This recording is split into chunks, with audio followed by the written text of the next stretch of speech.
अरे देखना मम्मी, ये तो पापा हैं और पापा अभी तक जिंदा हैं। बेटा ये तो कैसी बातें कर रहा है, ये तेरे पापा कैसे हो सकते हैं? तेरे पापा अब इस दुनिया में नहीं है। मम्मी आप ये क्या बोल रही हो, ये पापा ही तो हैं। बेटा जब एक बार इंसान दुनिया छोड़कर चला जाता है ना तो वो फिर कभी वापस नहीं आता। और जब तू हॉस्टल में था ना तब तेरे पापा हम लोगों को छोड़कर चले गए। और वैसे भी बेटा इस दुनिया में एक शकल के कई इंसान होते हैं, इसलिए तुझे गलतफहमी हो रही है, ये तेरे पापा नहीं है। और अगर तुझे मेरी बातों पर विश्वास नहीं हो रहा है तो ये तुझे खुद बता देंगे। खड़े खड़े देख क्या रहे हो, बताओ ना मेरे बेटे को कि तुम इसके पापा नहीं हो। हाँ बेटा, तुम्हारी मम्मी बिल्कुल ठीक बोल रही हैं, मैं तुम्हारा पापा नहीं हूँ। शायद तुम्हें ना कोई गलतफहमी हो रही है। मेरे तो 2 बच्चे हैं और वो घर पर ही हैं। सुन लिया बेटा तूने, अब तो यकीन हो गया ना तुझे कि ये तेरे पापा नहीं है। और हाँ, ऐसे हर किसी को पापा मत बोला कर, मुझे भी अच्छा नहीं लगता है। लेकिन मम्मी पापा भी तो इन अंकल के जैसे दिखते हैं।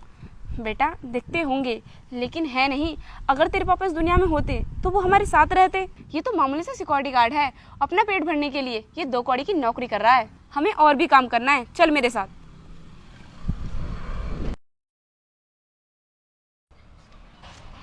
पापा आप मम्मी के सामने झूठ क्यों बोल रहे थे कि आप मेरे पापा नहीं हो? आप ही तो मेरे पापा हो, फिर आप मम्मी के सामने झूठ क्यों बोल रहे थे? आप ही तो मेरे पापा हो, मैं आपको कैसे भूल सकता हूँ? और इतने दिनों से आप कहाँ थे और आप घर भी नहीं आ रहे थे? बेटा मुझे माफ़ कर दे, जो मैंने तेरी मम्मी के सामने झूठ बोला कि तू मेरा बेटा नहीं है।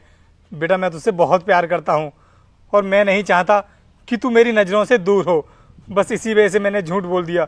अगर मैं तेरी मम्मी के सामने सब कुछ सच बोल देता ना तो तेरी मम्मी तुझे इस शहर से दूर लेकर चली जाती। मैं नहीं चाहता कि तू मेरी नज़रों से दूर हो। लेकिन पापा ऐसा क्या हुआ जो आप हमसे दूर रह रहे हो? बेटा तुझे पता नहीं है कि शादी के बाद मैंने तेरी मम्मी की पढ़ाई पर कितना पैसा खर्च किया और कितनी मेहनत की। मैंने सोचा था कि अगर तेरी मम्मी की भी जॉब लग जाएगी तो हमारे घर के हालात ठीक हो जाएंगे। उसके बाद तेरी मम्मी की बहुत बड़ी मल्टीनेशनल कंपनी में जॉब लग भी गई, लेकिन उसको ना अपनी नौकरी का बहुत घमंड हो गया और वो मुझे नीचे दिखाने की कोशिश कर रही थी। बोल रही थी कि तुम मेरे सामने कुछ भी नहीं हो।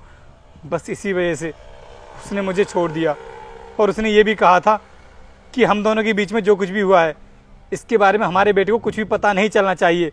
और अगर तुमने हमारे बेटे को कुछ भी बताने की कोशिश की तो मैं इस शहर को छोड़कर दूर चली जाऊंगी, फिर तुम्हें कभी भी अपना बेटा देखने को नहीं मिलेगा। बस तेरी खुशी के लिए बेटा मैंने तुझसे झूठ बोला। क्या पापा मम्मी ने आपको छोड़ा है? और मम्मी मुझसे भी झूठ बोल रही थी, कह रही थी कि तेरे पापा इस दुनिया में नहीं रहे। बेटा तेरी मम्मी तुझसे जो कुछ भी कह रही थी कहने दे, मैं उसमें कर भी क्या सकता हूँ। बस बेटा मेरी तो खुशी इसी में है कि तू हमेशा खुश रहे। अब तू जा अपनी मम्मी के पास, वो तेरा इंतज़ार कर रही होगी। अगर उसको पता चल गया ना कि मैंने सब कुछ तुझे बता दिया है तो शायद हम कभी मिल नहीं पाएंगे। पापा मैं आपके बिना नहीं रह सकता। अरे बेटा तू ऐसा क्यों बोल रहा है? अब ऐसा नहीं हो सकता और हम एक दूसरे से दूर थोड़ी ना रह रहे हैं, हम कभी कभी मिलते रहा करेंगे। अभी तू जा यहाँ से। पापा मुझे कुछ भी नहीं सुनना है, आप ना मेरे साथ घर पर चलिए। नहीं नहीं बेटा, मैं तेरे साथ घर नहीं जा सकता, तू जा यहाँ से। चलिए पापा घर पर। बेटा मम्मी देखो मैं अपने साथ किसको लेकर आया हूँ। रोहित तेरा दिमाग खराब हो गया है, जो किसी भी ऐरे गहरे को घर पर ले आया। मैंने तुझसे मना किया था ना, ये तेरे पापा नहीं है, फिर क्यों लेकर आया है? और हाँ तुम तो समझदार हो, फिर तुम यहाँ पर क्यों आए हो?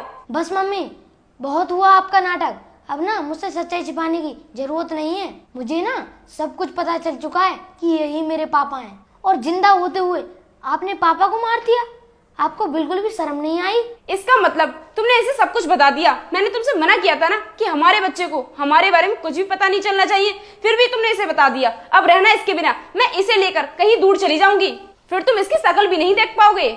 मम्मी आप मुझे लेकर तो तब जाओगी ना जब मैं आपके साथ जाऊंगा। मैं ना आपके साथ बिल्कुल भी नहीं जाऊंगा, मैं अपने पापा के साथ रहूंगा। बेटा तू अभी बच्चा है, तू इन सब चीजों के बारे में नहीं जानता है। तू मेरे साथ चल, हम कहीं दूर चले जाएंगे। बेटा मुझे तेरी मम्मी से कभी कोई शिकायत नहीं थी। मैंने तो इतनी मेहनत करके तेरी मम्मी को पढ़ाया लिखाया, इस काबिल बनाया जिससे कि हमारे घर के हालात बिल्कुल ठीक हो जाएं। गौरव मुझे माफ़ कर दो, मैं तुम्हारी मेहनत को भूल गई थी, लेकिन अब मुझे अपनी गलती का पछतावा है। अब तुम्हें कहीं भी जाने की ज़रूरत नहीं है, अब हम इसी घर में आराम से रहेंगे। चलो पापा हम चलते हैं।